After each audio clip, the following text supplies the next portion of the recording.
নমস্কাৰ দৰ্শকসকল আপোনালোক সকলোকে অমূল্যবাণীলৈ স্বাগতম জনাইছোঁ।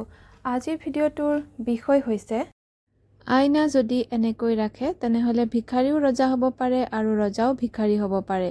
সেই বিষয়ে আজি জনাবলৈ লৈছোঁ। আপোনালোকেও যাতে আইনা ঘৰত ভাল কৰি ৰাখি তাৰ সুবিধাসমূহ ল'ব পাৰে বা ভাল ফল পাব পাৰে। আইনা ভুলতো দক্ষিণ বা দক্ষিণ পশ্চিম দিশত কুনিয়াকৈ নাৰাখিব। যদিহে এনেকৈ আপোনাৰ ঘৰত আইনা আছে, দক্ষিণ দিশত আছে বা দক্ষিণ পশ্চিম দিশত আছে, তেনেহ'লে আজিয়েই খুলি দিব আৰু খুলি আপুনি ক'ত লগাব? খুলি লগাব পৰা সকলোতকৈ ভাল দিশ হৈছে উত্তৰ দিশ।